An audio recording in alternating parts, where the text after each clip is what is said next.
प्रकाशित वाक्य उसका 21वां अध्याय 10वें वचन से आगे।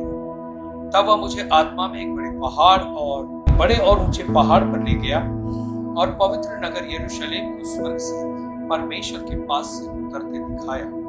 परमेश्वर की महिमा उसमें थी और उसकी ज्योति बहुत ही बहुमूल्य पत्थर अर्थात बिल्लौर के समान यशब की तरह स्वच्छ थी।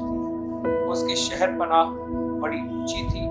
उसके 12 फाटक और फाटकों पर 12 स्वर्गदूत थे और उन फाटकों पर इस्राएलियों के 12 गोत्रों के नाम लिखे थे। पूर्व की ओर 3 फाटक, उत्तर की ओर 3 फाटक, दक्षिण की ओर 3 फाटक और पश्चिम की ओर 3 फाटक थे।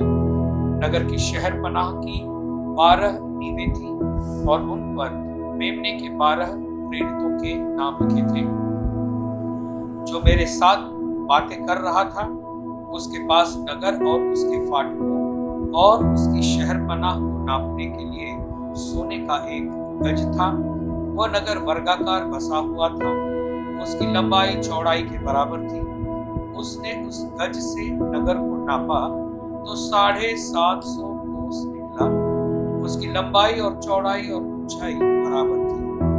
उसने उसकी शहरपनाह को मनुष्य के अर्थात स्वर्गदूत के नाम से नापा तो 144 हाथ निकली। उसकी शहरपनाह यशब की थी और ऐसे शुद्ध सोने का था जो मानो स्वच्छ कांच के समान हो।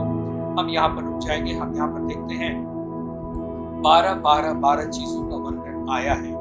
मैंने आपको बताया 7 अंक जो है वो पूर्णता का अंक है, विश्राम का अंक है। और अब यानी प्रकाशित वाक्य के 21वें और 22वें अध्याय में 7 अंक आप नहीं पाएंगे, या नंबर 7 चैप्टर 21 और 22 में जब बाइबल खत्म होती है उस समय पर ये नहीं आया है।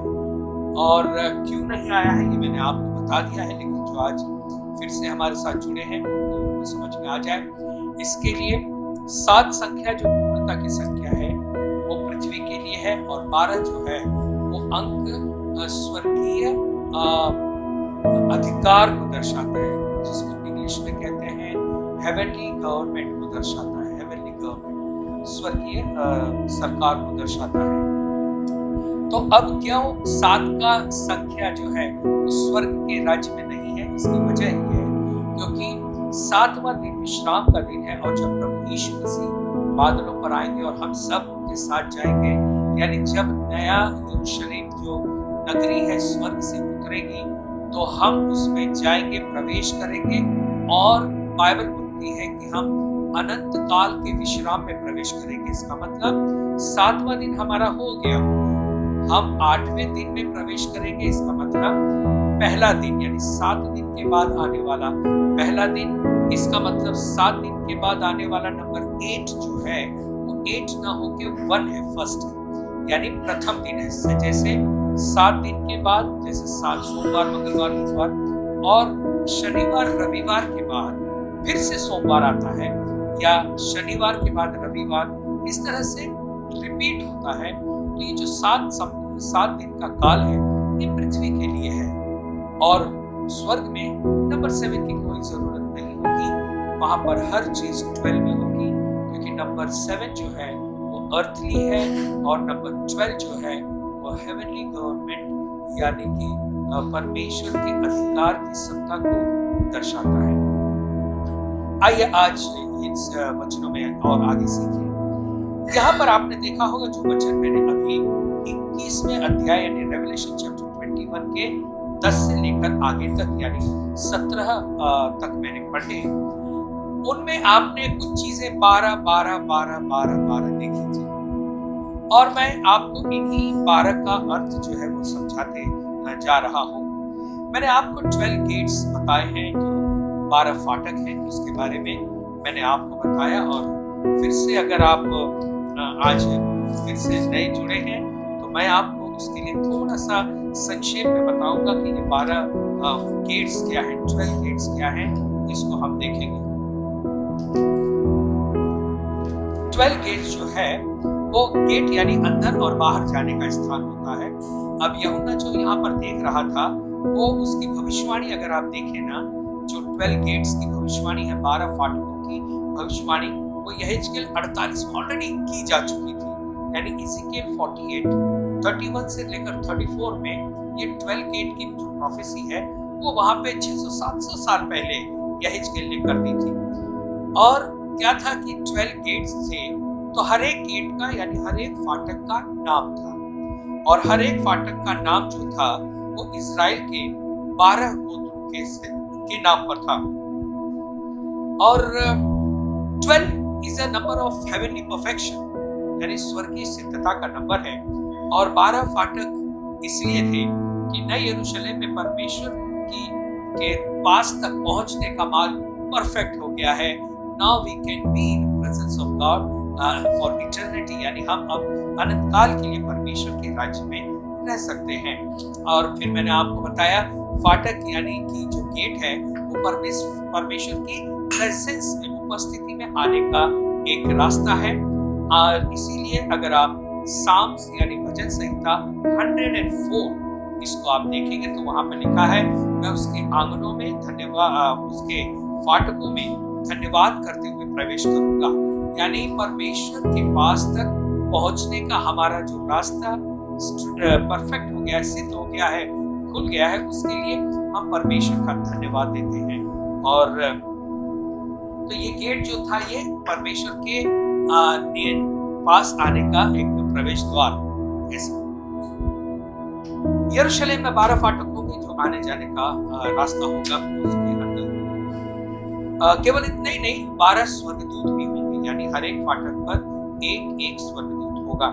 मत्ती 26 उसका 51-53 में जब प्रभु यीशु मसीह को पकड़वाया गया था, रोम के सैनिकों ने पकड़ा था, तो पतरस ने जो है वो तलवार निकालकर रोम के एक सैनिक का कान काट दिया था। और यीशु मसीह ने उससे कहा कि पतरस तलवार को अपने म्यान में रख ले, क्योंकि क्या तू नहीं जानता कि जो तलवार चलाते हैं वो तलवार से ही मारे जाएंगे। इसका मतलब उसके बाद यीशु मसीह ने आगे और कहा कि क्या तू नहीं जानता कि अगर मैं पर अपने पिता से विनती करूं तो वो स्वर्गदूतों की 12 पलटन मेरे लिए अभी भेज देगा। 12 प्लाटून यानी 12 पलटन सेना की। 12 यहाँ पे यीशु मसीह ने 12 स्वर्गदूतों की सेना का वर्णन किया है। रोम के सैनिकों में भी ऐसे पलटन हुआ करती थी, यानी सैनिकों का ग्रुप हुआ करता था जो लड़ता था।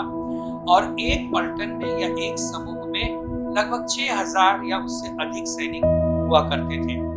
और एक पलटन जो 6000 सैनिकों की होती थी, वे सारे सैनिक जो थे वो योद्धा हुआ करते थे, लड़ाके हुआ करते थे। तो रोम के जो साम्राज्य था, रोम का राजा था, उसको अपने 6000 सैनिकों पर यानी एक पलटन पर भी बहुत घमंड था। उसे लगता है कि मेरी एक पलटन को भी कोई हरा नहीं सकता। और रोम के राजा के पास केवल ऐसी 6000 सैनिकों की एक ही ग्रुप नहीं होता था, कई ग्रुप हुआ करते थे, यानी बहुत बड़ी सेना होती थी। लेकिन वो छोटे छोटे समूहों में लड़ने के लिए एक के बाद एक भेजी जाती थी। तो रोम के जो साम्राज्य था, वो साम्राज्य सोचता था कि हमारे सैनिकों को कोई हरा नहीं सकता। अब प्रभु यीशु मसीह ने कहा कि अगर मैं पिता से विनती करूं तो उस स्वर्गदूतों की 12 सेना मेरे लिए भेजेगा, 12 पलटन भेजेगा।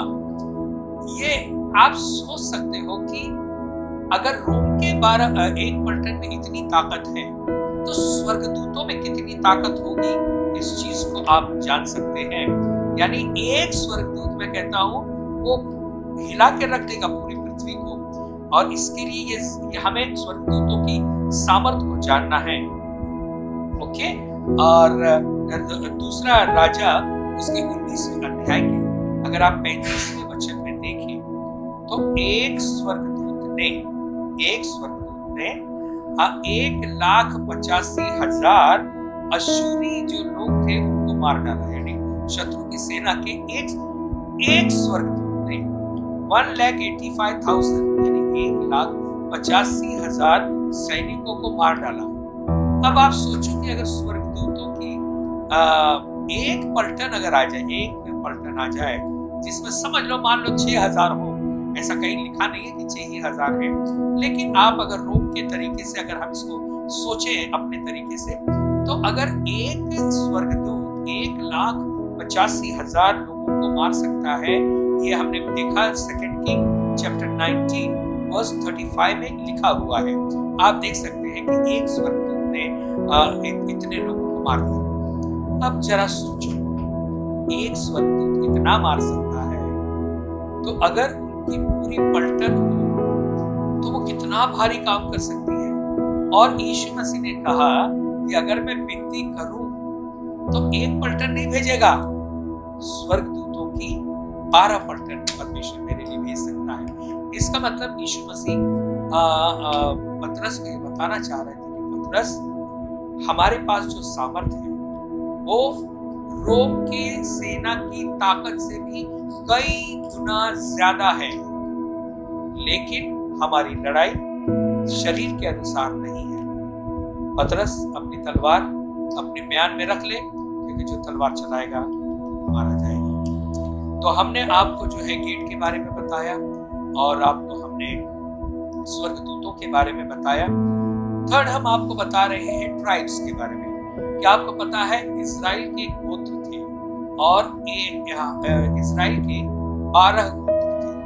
अगर आप पढ़ेंगे जेनेसिस चैप्टर 49 उसका 28 यानी उत्पत्ति उसका 49 और 28 वचन से आगे, जेनेसिस 49 उत्पत्ति 49 28, यहाँ पर आप देखेंगे कि याकूब जो था उसके 12 संतानें थी।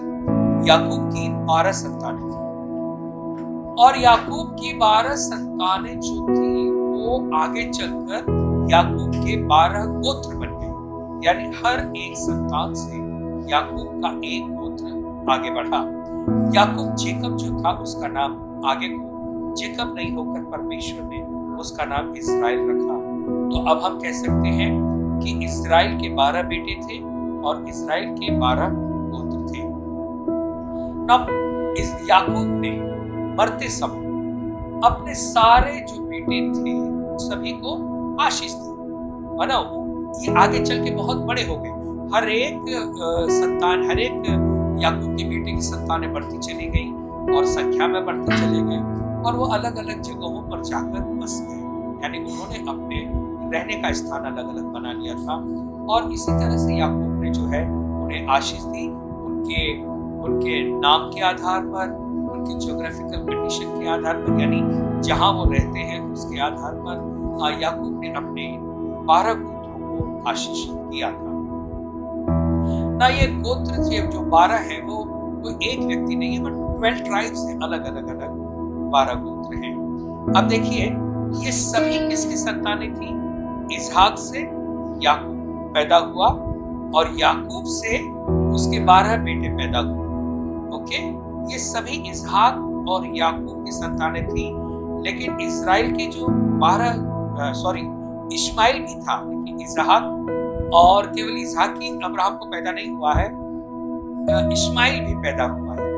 तो अगर आप उत्पत्ति के 17वें अध्याय के 20वें वचन में देखें, यानी जेनेसिस 17:20 में अगर आप देखें, तो इश्माइल को भी 12 गोत्र थे। इश्माइल के भी 12 गोत्र थे, और ये 12 गोत्र जो थे अरब्स थे, अरबी लोग थे।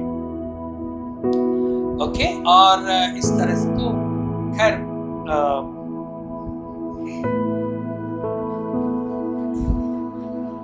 इस्माइल का ज्यादा यहाँ पर आगे हम नहीं देखते हैं, लेकिन इसहाक से जो संतानें पैदा हुई, इसहाक से याकूब जेकब हुआ, और जेकब से जो आगे चल के संतानें पैदा हुई, उनका महत्व इसलिए है क्योंकि उसी वंश से प्रभु यीशु मसीह का जन्म होने वाला था।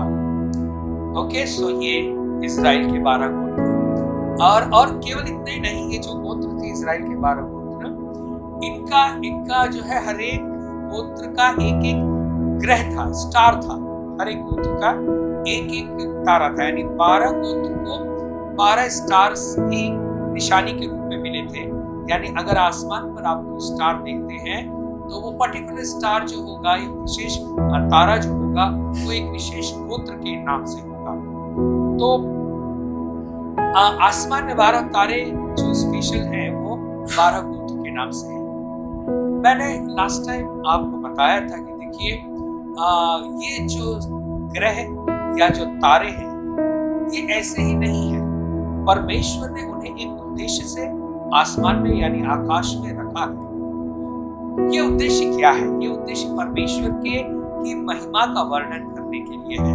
बाइबल कहती है आकाश मंडल परमेश्वर की महिमा का वर्णन कर रहा है।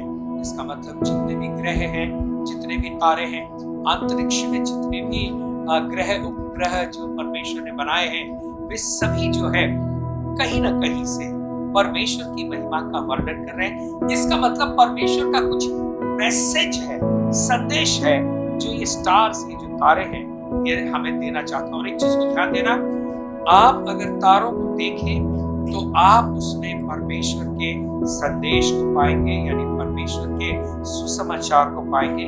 अब ये कैसे पाएंगे ये फिर हम कभी देखेंगे, क्योंकि ये अलग विषय है। देखिए तारों का अध्ययन जो है, जो तारों का अध्ययन वैज्ञानिक करते हैं, मैं ज्योतिषी की बात नहीं कर रहा, तारों का अध्ययन जो वैज्ञानिक करते हैं उसको कहते हैं एस्ट्रोनॉमी। एस्ट्रोनॉमी ये ग्रह और तारों का अध्ययन है जो वैज्ञानिक तरीके से किया जाता है। दूसरा है एस्ट्रोलॉजी। एस्ट्रोलॉजी जिसको हम ज्योतिष शास्त्र कहते हैं, इसका भी संबंध ग्रह से लोग लगाते हैं। और ज्योतिष शास्त्र जो है वो ये कहता है कि ग्रह जो है वो मनुष्य के बारे में बताते हैं, या ग्रहों का असर मनुष्यों पर होता है, इस तरह से ज्योतिष शास्त्र का कहना है। लेकिन जहां पर एस्ट्रोनॉमी यानी वैज्ञानिक तरीके से अगर आप सोचें तो किसी भी ग्रह का कोई भी असर मनुष्य के जीवन पर नहीं होता है, बिल्कुल नहीं होता है। पृथ्वी का असर हाँ हमारे जीवन पर होता है। नंबर 1 ग्रेविटेशनल फोर्स, जो गुरुत्वाकर्षण ताकत है, वो हमारे जीवन में काम करती है, इसीलिए तो हम पृथ्वी पर खड़े हो सकते हैं। हम अगर कूदते हैं तो भी हम नीचे आते हैं। यानी पृथ्वी पर होने वाली घटनाओं का असर हमारे जीवन पर या हमारे शरीर पर हो सकता है, लेकिन वो जो ग्रह हैं उनका असर नहीं होता है। आप देखिए सूरज में इतनी आग है, अल्ट्रावायलेट रेज हैं और पता नहीं एक्सरेज हैं और अलग अलग तरह की किरणें हैं। अगर उसका असर इंसान पर होता तो मनुष्य का पृथ्वी पर रहना ही असंभव होता। हम कब के कब वो उसकी सूरज की गर्मी से तप के जल के मर गए होते। लेकिन परमेश्वर का धन्यवाद हो कि जब परमेश्वर ने मनुष्यों के लिए रहने के लिए पृथ्वी बनाई है, तो इस पृथ्वी के चारों ओर वातावरण है, और सूर्य की गर्मी से बचाने के लिए आप जानते हैं ओजोन लेयर भी है। तो परमेश्वर ने हमारे जीवन को सुरक्षित रखा है, हमें बचाए रखा है। किसी भी ग्रह का जो है असर हमारे इस पृथ्वी पर या पृथ्वी पर नहीं, हमारे अपने जीवन पर कभी नहीं होता है। अब आप कहेंगे मास्टर लेकिन जो चंद्रमा है उसका वजह से ज्वार भाटा आता है, समुद्र का पानी ऊपर नीचे होता है। लेकिन अगर आप पृथ्वी की विशालता को देखें और पृथ्वी पर जो है 2/3 केवल पानी ही है, यानी पृथ्वी पर जमीन से ज्यादा पानी की संख्या है। और इतनी विशाल धरती पर, क्योंकि चंद्रमा हमारा जो उपग्रह है या नजदीक का ग्रह है, उसका असर इतना कम होता है कि कुछ ही मीटर समुद्र का पानी एक साथ ऊपर आता है। ये समुद्र पर होता है, लेकिन उसे हम अगर बड़े पैमाने पर देखें, जो पृथ्वी का आकार है या जो चंद्रमा का आकार है, उस हिसाब से जो असर है वो इतना ज्यादा नहीं है। अगर ज्यादा असर होता चंद्रमा का, तो आप मान लो कोई ड्रम में फुल पानी भर के रखें, यानी इतना पानी डालते जाए जब तक वो बहने न लगे, और जब बहने लगे तो पानी ड्रम में डालना रोक दें। अब आप रुके, जो चंद्रमा की वजह से हाई टाइड और लो टाइड आती है। आप देखेंगे हाई टाइड, लो टाइड यानी जो ज्वार भाटा है, इसका कोई भी असर आपके घर में रखे हुए ड्रम के पानी पर नहीं होता है। यानी ड्रम का पानी एक साइड से गिरता नहीं है या और अंदर आता नहीं है। तो ये कहने का मतलब ये है कि जब चंद्रमा का असर हमारे घर के बर्तनों पर नहीं होता तो हम पर भी नहीं होता। मैं ये कहना चाहता हूँ कि जो भी ग्रह है, कोई कहता है तुम्हारे ऊपर ये ग्रह भारी है, इस ग्रह की बुरी दशा है, ये सारा झूठ है, इसमें कोई सच्चाई नहीं है। और इसीलिए हम आपको बताते हैं कि ये जो ग्रह हैं ये परमेश्वर ने रखे हैं अपने अपने स्थान पर, वो अपने अपने तरीके से घूम रहे हैं। मैंने गूगल पे एक बार पढ़ा कि ये जो ग्रह हैं, हर एक ग्रह में से एक आवाज निकलती है, एक अलग तरह की आवाज निकलती है। मुझे ऐसा लगता है ये हर ग्रह इस आवाज के द्वारा परमेश्वर की महिमा कर रहा है। हालेलुया। सो 12 गोत्र हैं और हर एक गोत्र के नाम से एक एक तारा है। और परमेश्वर ने जो है अपना संदेश इन ग्रहों में और इन तारों में, सूर्य चंद्र और तारों में परमेश्वर ने अपना एक संदेश रखा है। ये कहाँ लिखा है? उत्पत्ति उसका पहला अध्याय और 14वें वचन में, जेनेसिस चैप्टर 1 वर्स 14 में लिखा हुआ है। परमेश्वर ने हर एक तारा और जो ग्रह है वो चिन्ह के रूप में हमारे लिए रखा है, मौसम और कालों को दर्शाने के लिए। यानी हर ग्रह और तारे में एक मैसेज है जो आपको और मुझे मिलता है। तो ग्रह और तारे जो है, मैं बता रहा हूं कि भविष्य जानने के बारे में नहीं है कि परमेश्वर ने अंतरिक्ष को जो है अपने एक प्रिंसिपल यानी सिद्धांत से बांधे रखा है। इन 12 ग्रहों को परमेश्वर ने बांधे रखा। वो एक दूसरे के अपनी अपनी सर्कल में, अपनी अपनी कक्षा में घूमते रहते हैं। वो किसी से टकराए आज तक नहीं है, और आगे क्या होगा मुझे नहीं मालूम। सब बातें परमेश्वर के हाथ में है, लेकिन कोई भी ग्रह किसी की कक्षा में आता नहीं है। सब अपने अपने ही लाइन में यानी अपनी कक्षा में घूमते रहते हैं। अब एक पुराने यहूदी मंदिर को जो आर्कियोलॉजिकल सर्वे करने वाले लोग होते हैं, यानी पुरातत्व बातों को खोजने वाले लोग होते हैं, उन्होंने यहूदियों के बहुत प्राचीन हजारों साल पहले के एक आराधनालय को खोदा, और खोदने के बाद उसकी जो फर्श पर, उसके जब जो फर्श था उस पर उनको कुछ डिजाइन सा पता चला, और उस डिजाइन में उन्होंने देखा कि 12 गोत्रों के नाम लिखे हुए हैं, और हर एक गोत्र को एक एक ग्रह का नाम दिया है, स्टार का नाम दिया है। यानी जिसको आज कहते हैं एक ज़ोडिएक साइन, भविष्य वाले बताते हैं तुम्हारी राशि का ये निशानी है, वो निशानी। इसी प्रकार की एक निशानी भी उन्होंने इजराइल का गोत्र और उनका ग्रह और उसकी निशानी इस तरह से उन लोगों ने दी थी। तो खोदने वालों ने पाया कि जो फर्श है उस पर हर एक राशि का चिन्ह बना हुआ है।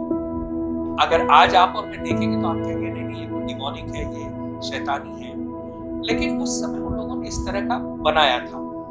जब उसकी स्टडी हुई तो पता चला कि ये याकूब के 12 बेटे और हर एक बेटे से उत्पन्न हुआ 12 गोत्र, और हर एक गोत्र को एक एक स्टार मिला यानी ग्रह मिला, और उस गोत्र की अपनी अपनी एक एक निशानी हुआ करती थी।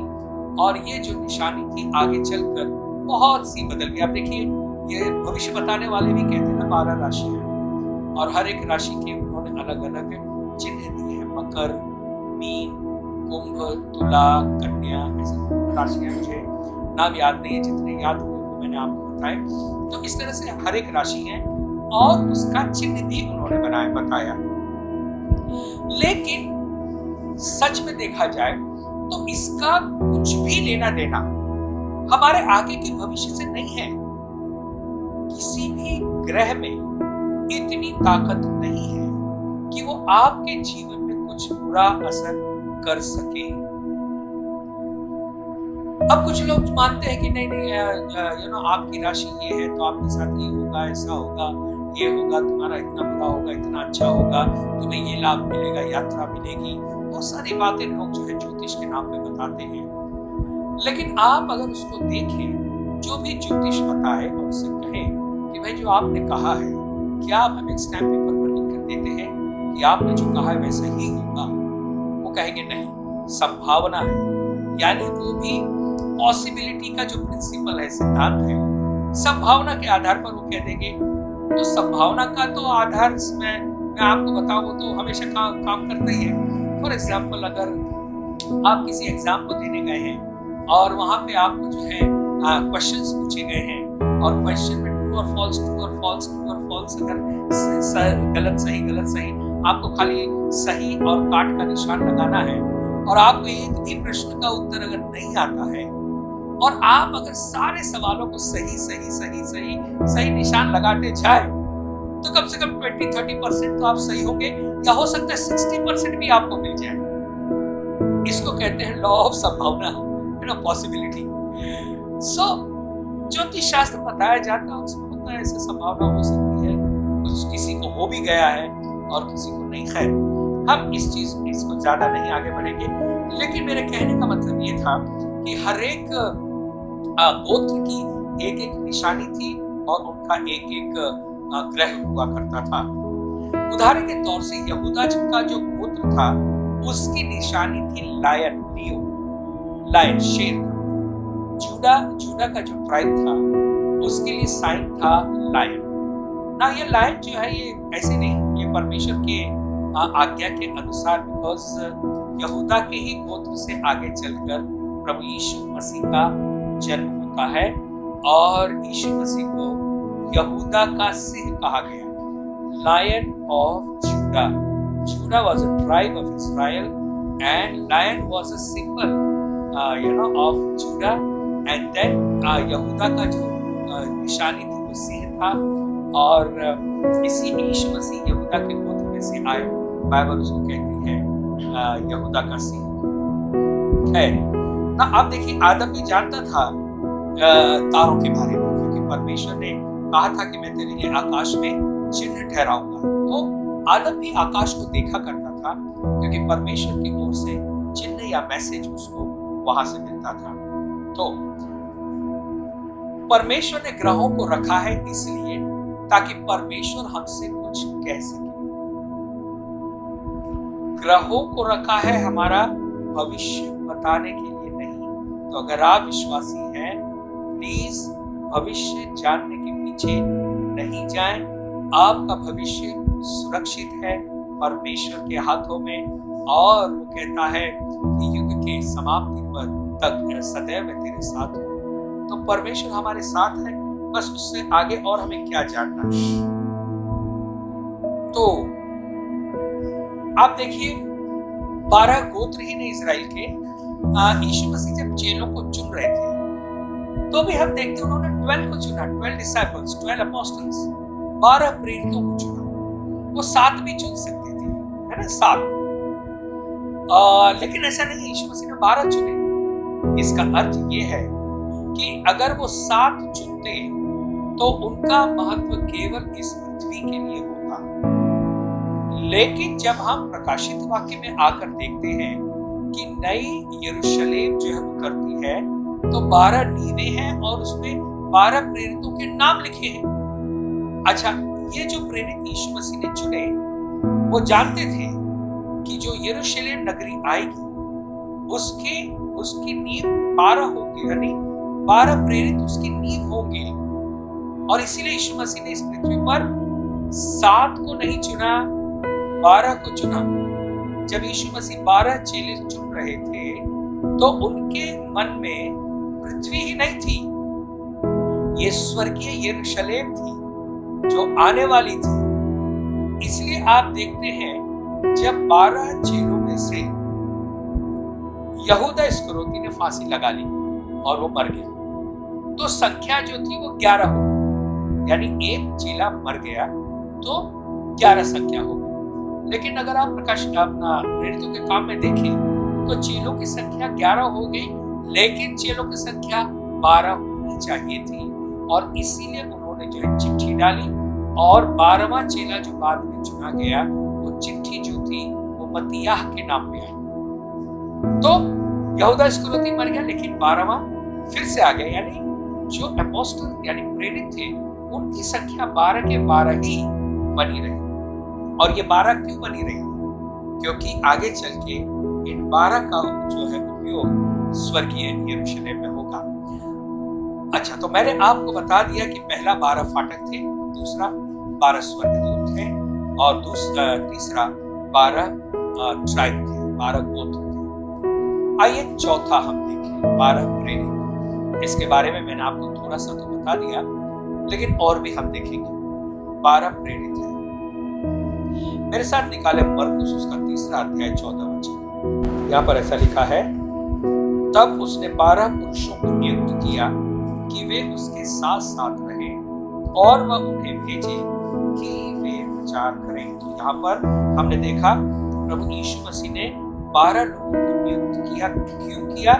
ताकि वो उनके साथ रहे। जब यीशु नई वाचा का प्रारंभ करते हैं न्यू टेस्टामेंट में, तो वो 12 प्रेरितों को चुनते हैं।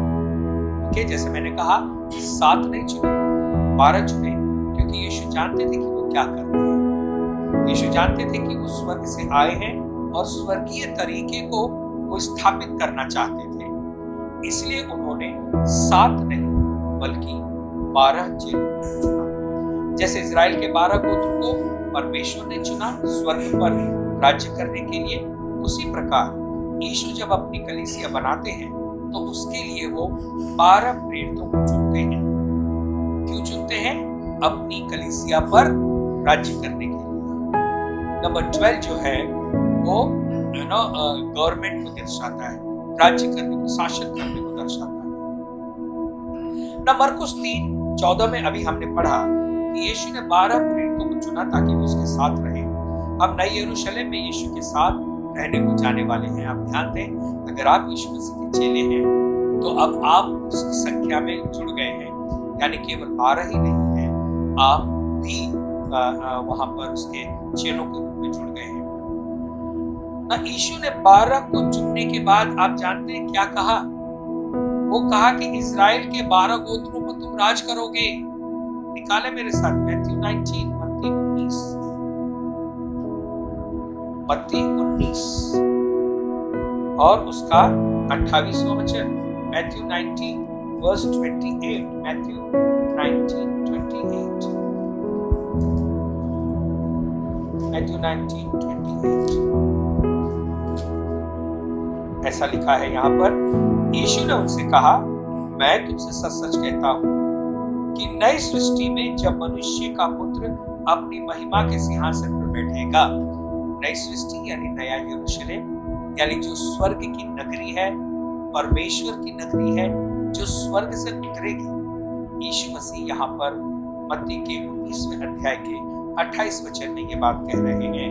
कहते हैं कि नई सृष्टि में जब मनुष्य का पुत्र अपनी महिमा के सिंहासन पर बैठेगा, तो तुम भी जो मेरे पीछे हो लिए हो, यानी जो तुम मेरे पीछे अब तक चलते चले आए हो, 12 सिंहासनों पर बैठकर इजराइल के 12 गोत्रों का न्याय करोगे। ओके, तो ये जो 12 इजराइल के गोत्र हैं, पुरानी वाचा के अनुसार परमेश्वर ने ठहराए।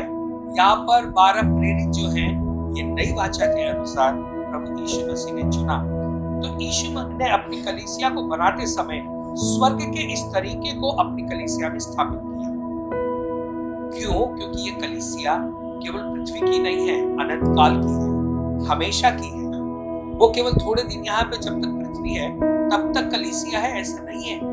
जो कलीसिया मसीह की दुल्हन है वो तो अनंत काल के लिए बनी थी, और इसीलिए कलीसिया उसके ऊपर राज्य करने के लिए, अधिकार करने के लिए, या कलीसिया को सही तरीके से चलाने के लिए, और प्रभु यीशु मसीह ने 12 चेलों को चुना और उन्हें अधिकार दिया। स्वर्ग और पृथ्वी का सारा अधिकार मुझे दिया गया, इसलिए तुम जाओ। यानी केवल हमें चुना ही नहीं है, हमें पर यीशु मसीह ने अपना अधिकार भी दिया है। और यही सिद्धांत हम लोग नई यरूशलेम में भी देखते हैं ना। एक चीज बता दूं, 12 प्रेरित जो है, 12 apostles आर द 12 फाउंडेशन, यानी 12 प्रेरित जो है वो 12 नींव है, फाउंडेशन है। अब मुझे पता नहीं एक के ऊपर एक ऐसी होगी या कैसी होगी, वो मैं कल्पना नहीं कर सकता, लेकिन जो 12 प्रेरित है ये उस नगरी की यानी नई यरूशलेम की नींव होगी। आइए मेरे साथ निकालें इफिसियों उसका 2 अध्याय, इफिसियों की पत्री 2 अध्याय और 19 और 20 वचन। इफिशियंस चैप्टर 2 19 एंड 20 हम यहाँ पर देखेंगे। इफिसियों की पत्री 2 अध्याय 19 और 20। इसलिए तुम अब विदेशी और मुसाफिर नहीं रहे, परंतु पवित्र लोगों के संगी, स्वदेशी और परमेश्वर के घराने के हो गए, और प्रेरितों और भविष्यद्वक्ताओं की नींव पर। अब यहाँ पे पौलुस जो है इफिसियों की पत्री को कहता है प्रेरितों और भविष्यद्वक्ताओं की नींव पर। मैं आपको एक बात बताऊं, जब ये इफिसियों की पत्री लिखी जा रही थी ना, तो उस समय प्रकाशित वाक्य लिखा नहीं गया था, यानी प्रकाशित वाक्य अभी बाकी था। अगर इफिसियों की पत्री लिखने से पहले यूहन्ना का प्रकाशित वाक्य आ गया होता, तो इस वाक्य को या इस वचन को देखकर मैं ये कहता कि ये बात जो पौलुस कह रहा है ये उसने यूहन्ना से, क्योंकि प्रकाशित वाक्य में लिखा है तो वो रिपीट कर रहा है। लेकिन आप देखें परमेश्वर का पवित्र आत्मा कैसे वचनों को लिखता है, कैसे वचनों की अगुवाई करके लिखने वालों को बताया है। यहाँ पर पौलुस वही बात कर रहा है जो आगे चल के यूहन्ना ने प्रकाशन में देखा।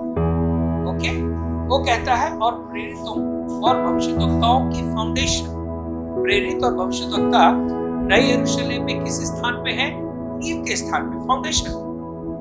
और यहाँ पे पौलुस भी इसी बात को कहता है कि प्रेरितों और भविष्यद्वक्ताओं की नींव पर न जिसके कोने का पत्थर मसीह यीशु है स्वयं ही बनाए गए हो, न कॉर्नर स्टोन जो है किसी भी रचना का सबसे महत्वपूर्ण जो पत्थर होता है वो कोने का पत्थर होता है, यानी वो एक बार सही बिठाया गया है तो आपकी इमारत की नींव जो है वो सही नाप के हिसाब से, सही कोण में यानी एंगल में आप उसका कंस्ट्रक्शन कर सकते हैं। तो मेन जो है वो नींव का कोने के सिरे का पत्थर वो यीशु मसीह है, लेकिन 12 नींव जो है वो प्रेरितों की है। ओके, अब आइए 5वां देखिए, 12 डायमेंशंस, 12 नाप। डायमेंशन उसको क्या कहेंगे? लंबाई चौड़ाई जैसे होता है ना, तो उसका 12 डायमेंशंस होगी, 12 नाप। अगर आपने, जैसे हमने यहाँ पर पढ़ा प्रकाशित वाक्य 21वें अध्याय में, उसको कहा है कि ये है ना क्यूब के जैसा, यानी लंबाई चौड़ाई एक बराबर होगी। तो आप सोच सकते हैं ये किस तरह का ये कंस्ट्रक्शन होगा। खैर फिर भी हम ये नहीं कह सकते, क्योंकि हमारी सोच और बुद्धि से भी बढ़कर ये बातें हैं। लेकिन यहाँ पर जो नाप दिया गया है वो नाप भी हमारे कैलकुलेशन या हमारे नापने के तरीके से नहीं है। यहाँ पर ये स्वर्गीय तरीका है, स्वर्गदूत नापते हैं, लेकिन मनुष्यों के तरीके में। इसका मतलब कि मनुष्य समझ सके कम से कम कि इस यरूशलेम जो नगरी है उसकी लंबाई चौड़ाई ऊंचाई ये सब कितनी है। प्रकाशित वाक्य 21 में हम देखते हैं, यहाँ पर लिखा है 15वां वचन, जो मेरे साथ बातें कर रहा था उसके पास नगर और उसके फाटकों की शहर पनाह को नापने के लिए एक सोने का गज था, यानी एक इंस्ट्रूमेंट था, एक औजार, हथियार, या आप समझो नापने की पट्टी या क्या थी, वो गोल्डन थी। और वो फिर 16वां वचन कहता है कि वो नगर वर्गाकार बसा हुआ था, उसकी लंबाई चौड़ाई के बराबर थी, और उसने उस गज से नगर को नापा तो 750 कोस निकला, उसकी लंबाई और चौड़ाई और ऊंचाई के बराबर थी। ओके, यहाँ पर अगर आप देखें तो यरूशलेम जो स्वर्ग से उतरेगी उसका शेप कैसा होगा। अभी इस हिसाब से देखा जाए तो क्यूब, आप जानते हैं वो एक चौरस क्यूब, वर्ग जिसको कहते हैं, जिसकी लंबाई चौड़ाई ऊंचाई है बराबर होगी, ऐसा है। कुछ कहते हैं वो पिरामिड के जैसा होगा, उसका पता नहीं है ना, विवाद, इस बारे में विवाद है। कुछ जो थियोलॉजी के जानकार हैं वो विवाद, वो कहते हैं कि शायद उसका आकार जो है वो पिरामिड के जैसा होगा, क्योंकि प्रकाशित वाक्य 21-26 के आधार पर उनका कहना है कि ये क्यूब, कुछ कहते हैं क्यूब होगा, या अब देखिए इसका आकार पिरामिड जैसा होगा या क्यूब के जैसा होगा, हमें नहीं पता। कुछ लोग सोचते हैं कि गिराए गए स्वर्गदूत स्वर्ग की रचना को जानते थे, इसीलिए उन्होंने पिरामिड जैसी रचना बनाई। लोगों का कहना है कि स्वर्गदूत गिराए गए थे, वो स्वर्ग को जानते थे क्योंकि स्वर्ग में रहे थे, और जब वो गिराए गए तो उन्होंने पृथ्वी पर भी उसी स्वर्ग के समान अपने रहने का जगह बनाई, तो पिरामिड जो बनाया, पिरामिड जैसी रचना बनाई। फिर अगर हम देखें यरूशलेम जो शहर है, आज की तारीख में ये शहर जो है एक पहाड़ पर बसा हुआ शहर है। यदि हम उसे पूरा देखें ऊपर से, तो ऊपर से ये पिरामिड के जैसा दिखाई पड़ता है पूरा यरूशलेम। फिर जब वचन 21-14 में जो है 12 नींव की बात करता है, तो ये जरूरी नहीं कि ये नींवें जमीन के अंदर हो, ये नींव एक के ऊपर एक भी हो सकती है, क्योंकि ये नगर ऊपर की ओर से उठता हुआ होगा, यानी इस तरह से ऊपर की ओर जाने वाला, मानो 12 माले की कोई बिल्डिंग हो, है ना, 12 माले की। ये नींव 12 माले नहीं होंगे, मैं जस्ट आपको समझाने के लिए, जिससे एक नींव 1 माले की जितनी, ऐसा उसमें ये क्यूब भी हो सकता है, पिरामिड भी नहीं तो क्यूब भी हो सकता है। लेकिन अगर हम परमेश्वर के जो मंदिर हुआ करता था यहूदियों के टाइम में, अगर उसके होली ऑफ होली के स्थान को देखें, उसके डायमेंशन को देखें, उसके नाप को देखें, तो ये एक परफेक्ट क्यूब के जैसा है, यानी एकदम जितना उसकी लंबाई है फर्श की, उतनी चौड़ाई है, उतनी ही ऊंचाई है, उतनी ही उसकी तो ये लंबाई चौड़ाई ऊंचाई सब बराबर है, तो अपने आप क्यूब के जैसा। तो हम ये सोच सकते हैं कि अगर परम पवित्र स्थान क्यूब के जैसा है, तो ये जो नगरी है यरूशलेम, कुछ लोग ये कहते हैं ये जो यरूशलेम है ये क्यूब शेप की होगी। 1 King chapter 6:20 को हम देखेंगे, पहला राजा 6:20, यहाँ पर परम पवित्र स्थान की बात कही गई है। पहला राजा 6:20, पहला राजा 6:20 ऐसा लिखा हुआ है पवित्र स्थान के बारे में। और उस पवित्र स्थान की लंबाई, चौड़ाई और ऊंचाई 20-20 हाथ की थी, और उसने उस पर चोखा सोना मढ़वाया, वेदी की तख्ताबंदी देवदार की लकड़ी से की है। तो यानी लंबाई, चौड़ाई, ऊंचाई सब एक समान थी। हमने पहला राजा 6:20 में देखा। बट अब इसको आर्गुमेंट करने की जरूरत नहीं है, हमें नहीं पता, केवल हम इतना जानते हैं कि ये शहर दिए गए जो नाप है उसी के आधार पर बना हुआ होगा। सच्चा आकार हमें पता नहीं है, और जब हम उस नगरी में जाएंगे तो वो नगरी का सच्चा शेप कैसा होगा हम देखेंगे। लेकिन इतना जरूरी है कि ये नगर जो है एक पहाड़ पर बसा हुआ है। तो ध्यान दें, ये जो स्वर्गीय नगरी है ये स्वर्ग से उतरेगी, स्वर्ग से उतरेगी। केवल इतना ही नहीं, इस स्वर्गीय यरूशलेम में चंद्रमा नहीं होगा, पता नहीं, वो सूर्य भी नहीं होगा, सूर्य और चंद्रमा ये नहीं होगा। यीशु मसीह ज्योति है ना, यीशु मसीह ने कहा मैं जगत की ज्योति हूं। और जब इस नगरी में यीशु मसीह होगा तो इस नगरी का अपना खुद का एक प्रकाश होगा। ओके, और जिस प्रकार चंद्र सूर्य के प्रकाश को परावर्तित करता है, यानी चंद्रमा का जो प्रकाश हम देखते हैं, चांद चमकता है, एक्चुअली चांद चंद्रमा के पास अपना खुद का प्रकाश नहीं है।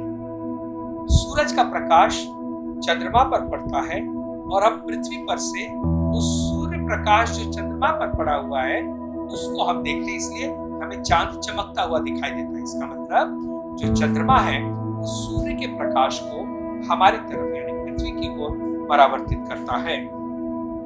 तो जिस प्रकार चंद्रमा जो है सूर्य के प्रकाश को परावर्तित करता है, यीशु परमेश्वर के प्रकाश को परावर्तित करेगा। समझ रहे हैं आप?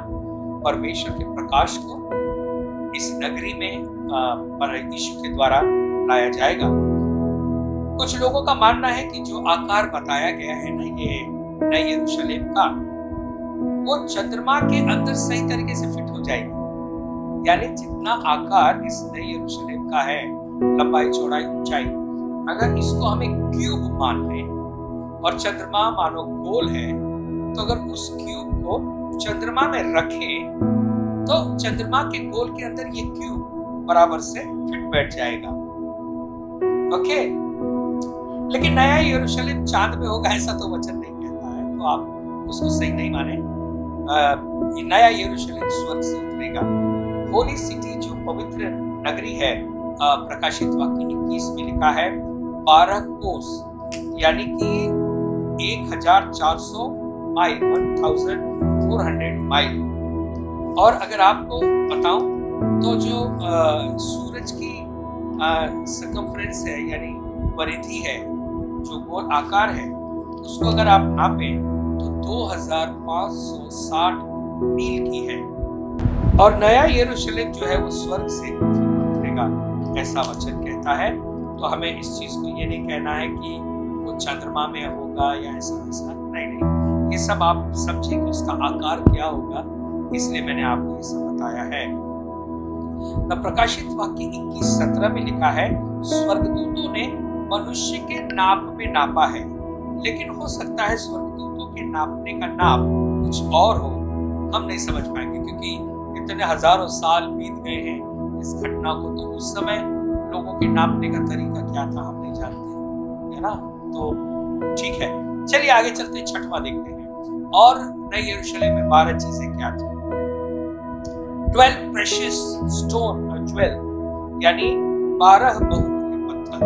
और ये 12 बहुमूल्य पत्थर हम अगले मंगलवार को सीखेंगे।